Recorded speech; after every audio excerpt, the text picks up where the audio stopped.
Em suma, arrisco-me a dizer que seria altamente imprudente da parte do governo dos Estados Unidos começar a solapar regimes que não pareçam aos editores do periódico The Progressive, o Progressista, perfeitamente democráticos, sejam essas sabotagens realizadas por meio de persuasões dos fundos do National Endowment for Democracy ou intermediados pela CIA e pelas operações militares desta terra da liberdade.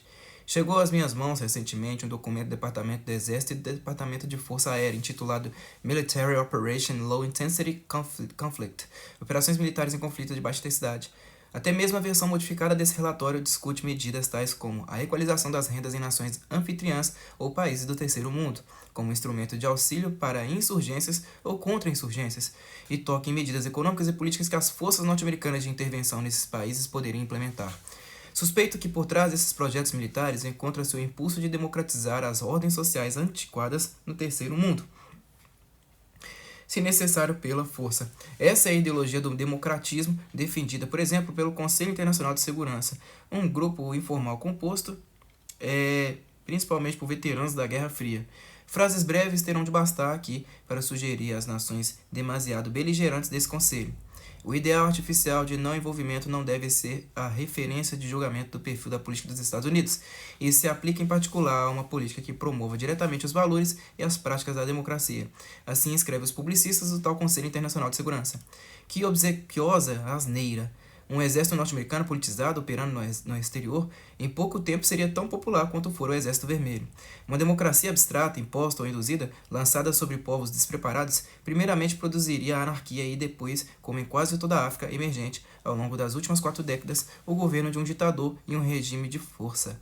Em torno de 1956, Chester Bowles, 1901 a 1986, que antes foi o chefe do Office of Price Administration, divisão de administração de preços, escrevia e dava palestras sobre como países como Angola e Moçambique tornar-se-iam agradavelmente democráticos, sob a tutela norte-americana, uma vez que os opressores coloniais fossem expulsos. Entretanto, desde que a administração portuguesa terminou, Angola e Moçambique têm sido atormentados pela guerra civil. Por certo, o arcebispo anglicano Desmond Tutu, da África do Sul, tem consciência de que os Estados Unidos africanos estão, hoje em dia, numa condição muito pior em termos de liberdade e ordem do que quando governados por administradores europeus. Eis que vemos ao nosso redor aquilo que Tocqueville chamou de a tirania da maioria. Se a palavra democrático quiser significar o complexo de instituições políticas republicanas que cresceu nos Estados Unidos ao longo de mais de 2 séculos, ora, as novas constituições de papel que agora são discutidas na Europa Oriental não são capazes de reproduzir magicamente a história norte-americana. Se por capitalismo pretendemos chamar as estruturas corporativas maciças e centralizadas da América do Norte, ora, é precisamente do capitalismo de Estado maciço e centralizado que os povos autoliberados da Europa Oriental estão tentando fugir. As nações plurais de nosso tempo têm de encontrar os próprios e variados caminhos para a ordem, justiça e liberdade. Nós, norte-americanos, não fomos nomeados seus protetores. Tenho sugerido, não para cegos, espero, que uma política externa conservadora e saudável, na época em que surge, não devia ser nem intervencionista nem isolacionista, deveria ser prudente. O objetivo não deveria ser garantir o triunfo em todos os casos do nome e dos usos dos Estados Unidos sob o lema do capitalismo democrático, mas sim a preservação do verdadeiro interesse nacional e a aceitação da diversidade de instituições econômicas e políticas ao redor do mundo. A hegemonia soviética não deveria ser sucedida pela hegemonia norte-americana. As nossas perspectivas no mundo do século XXI são brilhantes, desde que nós, norte-americanos, não andemos muito mundo afora, muito emproados, proclamando a nossa onisciência e onipotência. Por que devemos nos envolver em guerras quase na outra ponta do globo, a um custo incalculável de homens e recursos? Como disse Burke, faz 2 séculos, a respeito da estratégia do governo de William Pitt, de 1759 a 1806, contra a França revolucionária no tocante aos Países Baixos, uma guerra pelo Scheldt, uma guerra por uma latrina, e mais tarde, o sangue do homem nunca deveria ser derramado senão para redimir o sangue do homem, o resto é vaidade, o resto é crime. Uma guerra pelo Kuwait, uma guerra por um barril de petróleo, o resto é vaidade, o resto é crime. Um governo do Partido Republicano em Washington, D.C. projetou a entrada norte-americana na Guerra Hispano-Americana. Desde então até 1991, foram governos do Partido Democrata que propulsionaram os Estados Unidos para a guerra, ainda que por vezes pela porta dos fundos, a Primeira Guerra Mundial, a Segunda Guerra Mundial, a Guerra da Coreia, as guerras da Indochina, mas um regime capitalista democrático e republicano sem imaginação no início de 1991 muito provavelmente comprometeu os Estados Unidos com um novo imperialismo. A nova ordem mundial do Sr. George H.W. Bush poderá vir a tornar os Estados Unidos ainda mais detestados do que o fora o Império Soviético, a começar pelos povos árabes. A turma do Sr. Bush já deu indícios das intenções de estabelecer uma presença militar norte-americana permanente no Golfo Pérsico para garantir o fluxo contínuo de petróleo para os consumidores dos Estados Unidos. Cada vez mais os Estados Unidos da Europa e do Levante, e do Levante poderão suspeitar que, ao rejeitar a dominação soviética, trocaram o rei Tronco pelo rei Cegonha. O ato do presidente Bush de reunir 500 mil de homens nos desertos da Arábia e então forçar e provocar o Congresso a autorizá-lo a fazer a guerra, sugere com suficiente evidência que as visões conservadoras não são idênticas às medidas do Partido Republicano. Aprendemos com o bombardeio de saturação no Iraque que os genuínos conservadores, distintos dos nacionalistas arrogantes, têm um árduo trabalho pela frente ao tentar ensinar prudência nas relações externas à democracia norte-americana, e que o exercício da política externa, assim como da política doméstica, é a arte do possível. Capítulo 15. O Estado Behemoth. Centralização. Provavelmente a maioria dos meus leitores tem consciência de que a palavra federal não significa central. Federal não significa central. Contudo, o Congresso dos Estados Unidos, em décadas recentes, e muitas vezes também o Poder Executivo, vem se comportando como se não fosse capaz de perceber qualquer distinção entre esses dois termos. Essa conduta lança a ruína da Constituição. Um exemplo simples disso ocorreu no Capitólio durante o centésimo Congresso. Perdão, pessoal. Temos agora um novo estatuto que proíbe servidores do governo federal. Eles são legião de se hospedarem em hotéis, hospedarem-se à custa do público, claro, que não possuem sprinklers, nunca vi essa palavra, sprinklers, S-P-R-I-N-K-L-E-R-S, nos tetos dos quartos. Existem algumas poucas exceções, principalmente no caso de hotéis que têm menos de 4 andares. A premissa da lei é que, ao se excluir da clientela federal os hotéis que não cumprem a recomendação, praticamente todos os donos de estabelecimentos hoteleiros irão considerar necessária a instalação de sprinklers a um custo de aproximadamente $1.500 por quarto. A justificativa para essa previdente legislação é que, ao longo dos últimos 6 anos, mais de 400 pessoas morreram em incêndios de hotéis nos Estados Unidos. Até eu consigo dominar a fundo a divisão simples. Essa estatística, com efeito, nos diz que a taxa de mortes em incêndios hoteleiros por ano por estado é de 1,34 pessoas. Não tem em mãos as estatísticas classificadas por idade e gênero. De qualquer forma, aproximadamente 1 pessoa e 1/3 na média do país morreram na média dos estados durante a média dos anos de 1983 a 1989. É claro que a preocupação de salvar vidas é boa, mas um número muito maior de vidas poderiam ser salvas por meio da proibição da venda de esquis por um ato do Congresso ou por meio de um estatuto federal exigindo que todos os donos de imóveis joguem sal nas calçadas, sejam elas privadas ou públicas após toda nevada. O intuito aqui, porém, não é referir-me à prudência ou aos gastos decorrentes do ato que ora se encontra dos tomos legislativos, mas sim discorrer sobre as consequências políticas de decretarmos que o governo federal irá prescrever e regular todos os tipos de assuntos antes deixados para a competência dos poderes dos diversos estados e para as agências do governo local, ou deixados para a gerência racional de indivíduos, domicílios e firmas. A lei do sprinkler é um exemplo suficiente da conversão contínua deste país de uma união federal para propósitos específicos a uma democracia plebiscitária centralizada, na qual pouca margem de escolha é deixada para os estados e para as comunidades locais, para não falar dos cidadãos privados. Eis o Behemoth. Enquanto os norte-americanos congratulam-se entre si e com os europeus pelo colapso dos estados socialistas por trás da demolida cortina de ferro, continua a expandir-se aqui na América do Norte um império do que Alexis de Tocqueville chamou de despotismo democrático. Essa é uma tendência ameaçadora a uma centralização total de que os conservadores há muito se queixaram com termos um tanto vagos, mas a qual tem oferecido até agora pouca resistência efetiva. Permiti-me citar-vos um trecho bastante perspicaz da obra de Democracia na América, de Tocqueville. Vamos lá. Não creio, pois, que a espécie de opressão pela qual os povos democráticos se acham ameaçados se assemelha a algo que a precedeu no mundo. Nossos contemporâneos não poderiam encontrar na lembrança a sua imagem. Em vão procura uma expressão que reproduz exatamente a ideia que tem e que a encerre. As antigas palavras despotismo e tirania não convêm de maneira alguma. O fenômeno é novo, é preciso, pois, defini-lo, já que não posso dar-lhe um nome. Procuro descobrir sob que traços novos o despotismo poderia ser produzido no mundo. Vejo uma multidão inumerável de homens semelhantes e iguais, que sem descanso se voltam sobre si mesmos à procura de pequenos e vulgares prazeres com os quais enche a alma. Cada um deles, afastado dos demais, é como um estranho ao destino de todos os outros seus filhos e seus amigos particulares, para ele constituem toda a espécie humana.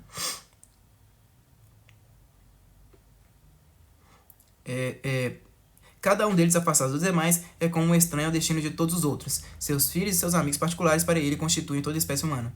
Quanto ao restante dos seus concidadãos, está ao lado deles, mas não os vê. Toca-os e não os sente. Existe apenas em si e para si mesmo. E se ainda lhe resta uma família, pode-se ao menos dizer que não tem pátria. Acima destes eleva-se o poder imenso e tutelar que se encarrega sozinho de garantir o seu prazer e velar sobre a sua sorte.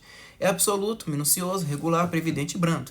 Lembraria o mesmo pátrio poder se, como este, tivesse por objeto preparar os homens para a idade viril, mas ao contrário só procura fixá-los irrevogavelmente na infância. Agrada-lhe que os cidadãos se rejubilem, desde que não pensem senão em rejubilar-se. Trabalha de bom grado para a sua felicidade, mas deseja ser o seu único agente e árbitro exclusivo. Proveia e assegura as suas necessidades, facilite seus prazeres, conduz seus principais negócios, dirige a sua indústria, regula as suas sucessões, divide as suas heranças. O que lhe falta tirar-lhe inteiramente, senão o incômodo de pensar e a angústia de viver? É assim que todos os dias torna menos útil e mais raro o emprego do livre-arbítrio. É assim que encerra a ação da vontade no pequeno espaço e pouco a pouco tira de cada cidadão até o emprego de si mesmo. A igualdade preparou os homens para todas essas coisas, dispondo-os a sofrer e muitas vezes até considerá-las como um benefício. O que Tocqueville tem em mente aqui é obviamente um governo central, cujas intenções são beneficentes. Suponhamos, contudo, que algumas intenções não sejam beneficentes, ou que com a legislação se pretende incomodar ou punir uma classe, facção ou alguma minoria. Onde sob um governo centralizado se esconderiam os dissidentes? Neste momento, porém, limitemo-nos a atos e decisões de um poder centralizado que aparentemente parecem ter a intenção, ainda que talvez equivocadamente, de conferir benefícios ao público. Vários exemplos como esses poderiam ser listados, limito-me a dois, ambos ocorridos durante o governo do presidente Lyndon B. Johnson. O primeiro relacionava-se às inspeções de carne bovina pelo governo. Alguns inspetores do Departamento Federal de Agricultura foram visitar o Arizona e lá entraram em conflito com os inspetores de carne estaduais. Os dois grupos de fiscais saíram de lá irados com os cavaleiros de Washington D.C., ameaçando o grupo do Arizona de que seriam colocados no devido lugar. De volta à sede do poder, tais burocratas enviaram mensagens aos superiores departamentais e dali ao presidente dos Estados Unidos, contando que uma carne bovina mal inspecionada e potencialmente tóxica estava sendo aprovada para o consumo público pelos inspetores negligentes do Arizona.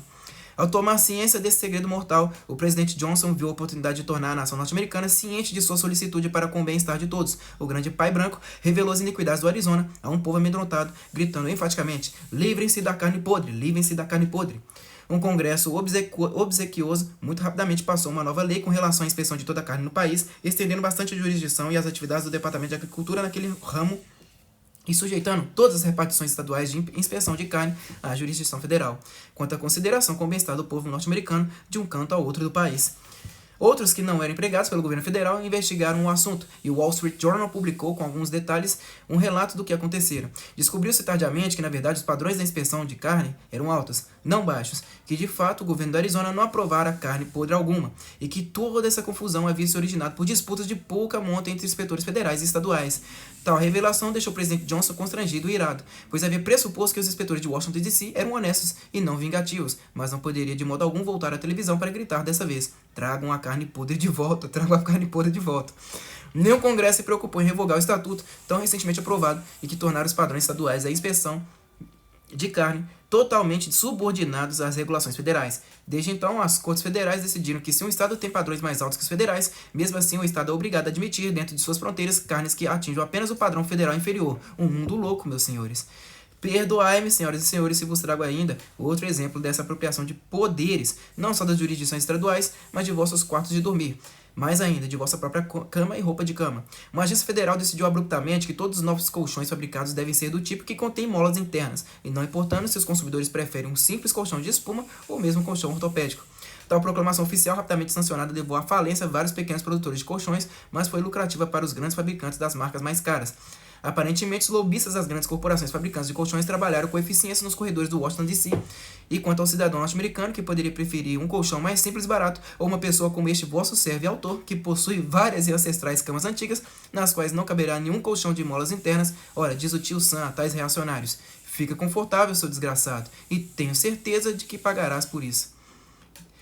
Não fui capaz de determinar sobre qual a interpretação fantástica das leis existentes, a agência federal em questão foi capaz de prescrever o tipo de colchão no qual os norte-americanos serão agora obrigados a dormir. Como é possível que isso esteja dentro da jurisdição prescritiva do governo federal, ou aliás, dentro dos poderes dos diversos estados? Entretanto, a coisa havia sido feita. Outra regulamentação arbitrária relacionada utilizou o pretexto de garantir a saúde das crianças, embora, é claro, tal proteção também seja normalmente feita pelas autoridades estaduais e locais ou por organizações voluntárias. Esse último exemplo de pleonexia federal tinha relação com artigos de dormir para o uso infantil. de Washington, D.C., foi decretado que todos os pijamas, camisolas e semelhantes teriam de ser manufaturados de tecidos anti-chama, caso quisesse que as crianças os vestissem e as lojas os colocassem à venda. A medida tinha a intenção de evitar que crianças fossem queimadas vivas nas camas. Várias menções foram feitas sobre o número de pessoas anualmente mortas ou escoriadas como resultado do hábito de fumar na cama, embora eu, pelo menos, não tenha sabido de crianças pequenas com costume de fumar na cama. Obrigatório por algum tempo, essa legislação paternal causou graves perdas aos fabricantes e comerciantes das roupas de dormir infantis comuns que possuíam estoques volumosos. Essa lei também conferiu grandes vantagens comerciais aos fabricantes progressistas, que já àquela altura, sem dúvida, em consequência da presciência e de uma preocupação humanista, produziam grandes quantidades de vestimenta noturna anti-chama para as crianças. Entretanto, ó desgraça, estudos científicos alguns meses depois coincidentemente revelaram que as roupas noturnas anti-chamas sem dúvida causavam câncer de pele, problemas respiratórios e outros males físicos. As regulamentações federais em tela, creio, foram silenciosamente rescindidas e imagino que agora nos seja permitido vestir nossas crianças com simples roupas de puro algodão ou lã. Escolhi esses exemplos relativamente inofensivos e um tanto divertidos a respeito do zelo excessivo da burocracia em Washington, D.C. por centralizar praticamente tudo, senhoras e senhores, para evitar ser tomado por um horrível alarmista. Vez ou outro, alguma senhora idosa e bem-intencionada vem e me tranquiliza benignamente. Tio Sam sabe o que é melhor para nós. Decididamente não compartilho dessa opinião. A completa centralização política e econômica opera males muito mais graves do que a qualidade das carnes, a distribuição das molas das camas e a fabricação de roupas de dormir. De minha parte, sou da opinião de que Alex de Tocqueville, mais do que o Tio Sam, sabe o que é melhor para nós. Permiti-me acrescentar que tanto John Adams, de 1735 a 1826, do Partido Federalista, quanto Thomas Jefferson, de 1743 a 1826, do Partido Democrático Republicano, teriam ficado estarrecidos e indignados com o grau de centralização que já se restabeleceu entre nós 2 séculos após a Constituição dos Estados Unidos começar a funcionar. Imagino que nenhum deles teria insistido na instalação de um sprinkler no quarto de dormir à custa de uma perversão do documento constitucional. Os pretextos para dar um verniz de aparente constitucionalidade à concentração do poder em Washington, D.C. têm sido variados. A recente lei obrigando a instalação de sprinklers em quartos de hotel é uma das desculpas menos extravagantes. Isto é, limita-se simplesmente a recusar o pagamento das contas de funcionários federais que se hospedem em hotéis sem sprinklers nos quartos. Naturalmente, todos os hotéis do país têm de ser inteiramente inspecionados para apurar o número de sprinklers. Outra forma de constrangimento, e um tanto mais severa, é a recusa do pagamento de quaisquer fundos do Tesouro Federal a pessoas e instituições que não cumpram certas determinações, como no caso das faculdades e universidades coagidas a entrar em programas de ação afirmativa e similares. Há ainda outro método, que é a suspensão das isenções fiscais de instituições que normalmente teriam direito a tais benefícios, como no caso da Bob Jones University. O método mais comum empregado para induzir estados e cidades e várias associações voluntárias a se submeterem à regulação federal é o financiamento com doações casadas, frequentemente em larguíssima escala. Em alguns casos, o Congresso e o Poder Executivo não se preocupam em procurar desculpas na Constituição, pessoal. Simplesmente passa uma legislação de escopo nacional, sem ao menos ter a preocupação de perguntar se por qualquer esforço imaginativo tal ato podia ser considerado segundo alguma disposição constitucional. Consequentemente, o caráter federal dos Estados Unidos, a principal contribuição deste país à arte da governança, se desvanece a ponto de ser o espectro de uma sombra. E onde o Congresso hesitou, a Suprema Corte se encarregou de nacionalizar toda a estrutura política. Foram causados mais prejuízos desse tipo durante o governo do rei Lyndon do que em qualquer outro período da história norte-americana, consideravelmente muito mais do que os danos causados durante o período do rei Franklin. Mas, em geral, os líderes dos 2 grandes partidos políticos não fizeram nenhum esforço substancial para resistir à consolidação do poder. E, afinal, isso aconteceu aos poucos, não como resultado de algum desígnio anunciado. Sem dúvida, um plano bem divulgado de centralização sistemática teria sido vigorosamente rejeitado pelo eleitorado norte-americano, e entre os oponentes de uma centralização deliberada teríamos contado um bom número de esquerdistas. O declínio da consciência histórica entre os norte-americanos teve a sua parcela na redução da resistência à concentração dos poderes decisórios no governo geral. Proponho-vos aqui 2 parágrafos escritos por Sir Northcote Parkinson, de 1909 a 1993, o inventor da lei de Parkinson. O professor Parkinson afirma que a centralização política é a causa inicial da decadência de uma nação. O primeiro estágio no caminho da decadência é a centralização, escreveu Parkinson no livro The Law of Longer Life, a lei de uma vida mais longa. Tudo é feito no intuito de eliminar ou neutralizar todas as instâncias administrativas, com exceção da principal e central. Os centros menores de poder são governos provinciais ou organizações que podem ser classificadas como religiosas, financeiras, militares ou econômicas, uma arquidiocese, um banco nacional, um comando militar ou um grande grupo industrial ou comercial. A tentativa de centralizar todo o poder na capital e, de fato, no setor administrativo equivale à assimilação de todas as possíveis instituições rivais. de mosteiros a estações de televisão, de autoridades portuárias a instituições de caridade. Todas essas instituições podem ser eliminadas em nome da democracia ou da eficiência, e o resultado é a criação de uma máquina governamental pela qual todos os problemas são nutridos e da qual toda a sabedoria deverá emergir. O que é inicialmente perdido é a probabilidade do governo ter de escutar a crítica bem informada, vinda de fora dos círculos oficiais. Depois disso, os problemas se concentram no tamanho e na complexidade crescente da administração central. À medida que os servidores públicos se multiplicam, passa a existir uma distância cada vez maior entre o cidadão e os anônimos que irão decidir, em última instância, a respeito do seu requerimento, protesto ou apelo. Os procedimentos são incômodos e as posições hierárquicas, todas as decisões encaminhadas da periferia ao centro e então de baixo para cima. Se a morte viesse de Madrid, dizem os espanhóis do século XVI, viveríamos todos até uma idade bem avançada. Um comentário muito semelhante deve ter sido feito a respeito da Babilônia, de Pequim, de Persépolis, de Delhi e de Londres. Percebidos com menos frequência, existem outros dois resultados da supercentralização. O primeiro é que os processos normais de aposentadoria e promoção irão trazer para o centro pessoas que perderam toda a capacidade de iniciativa enquanto estavam empregadas na periferia. O segundo é que a capital encontra-se agora terrivelmente vulnerável à sedição interna ou às investidas externas. Quando todos os caminhos levam a Roma, todos os cabos a Londres, os canais usuais a Paris, toda a máquina administrativa pode ser derrubada por um único ataque de mísseis. Não há centros de autoridade fora da área-alvo, nenhuma capital alternativa para onde um governo poder-se transferir. Com a capital destruída, nada mais resta.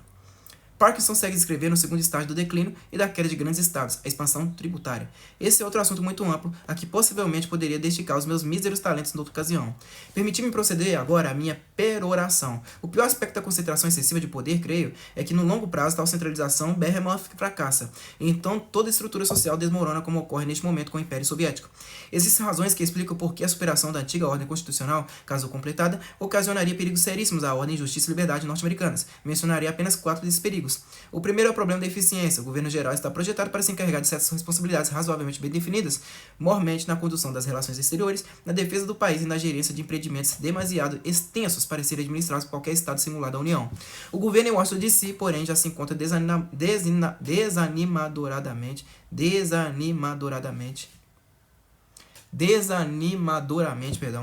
oprimido por muito trabalho e por um excesso de servidores medíocres. Almejando fazer tudo, o governo de Washington DC poderá acabar por não fazer nada bem feito.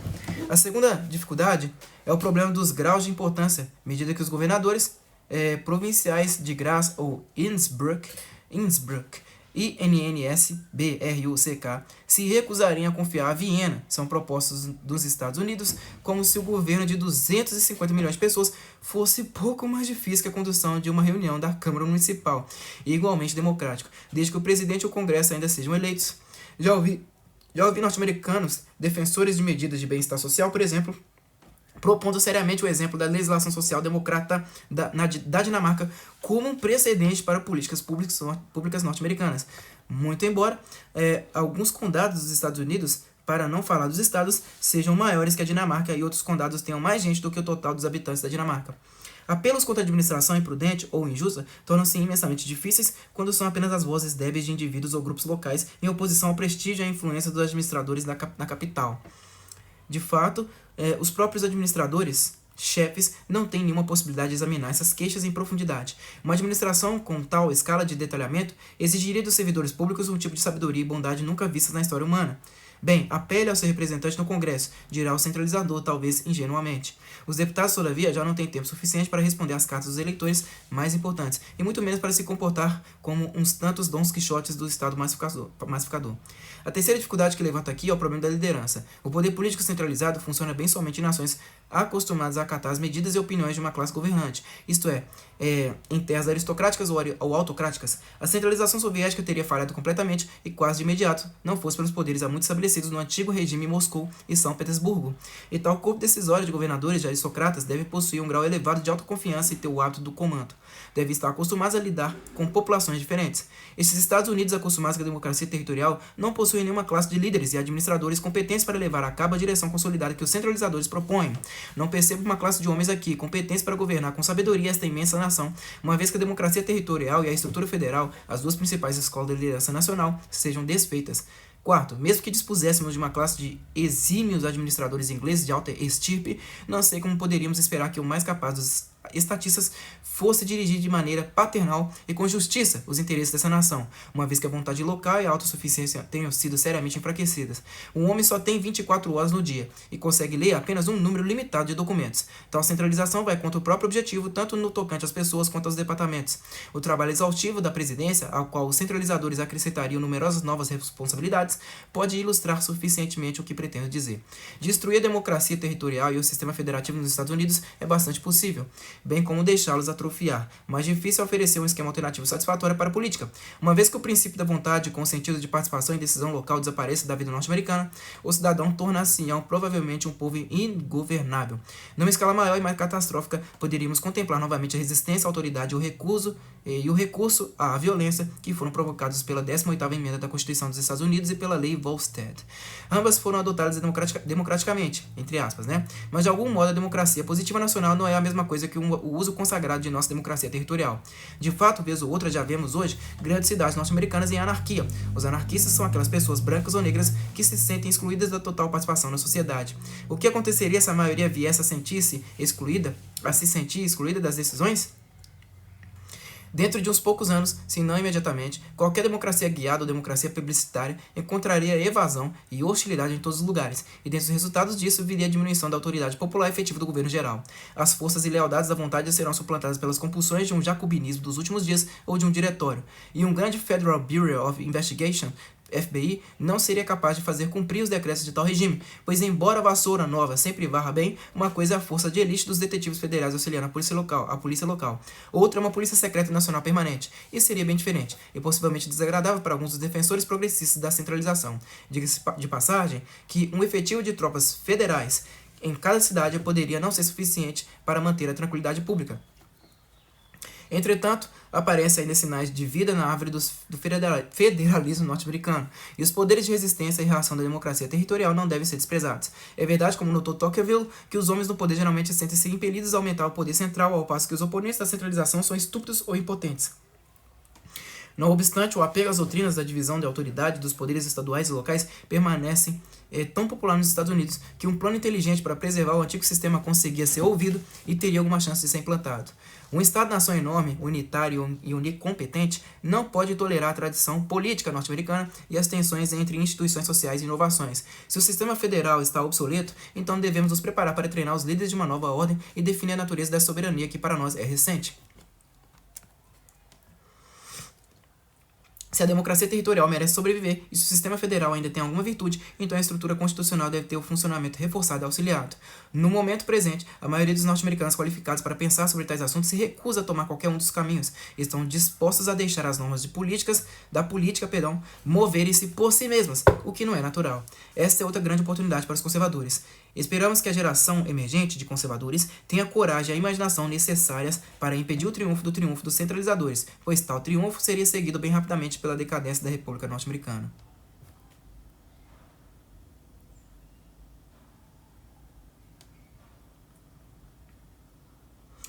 Vou parar por aqui, capítulo 16, Cultivando Desertos Educativos, na página 301 da obra. Muito obrigado a todos vocês que me acompanharam até aqui, até a próxima e falou!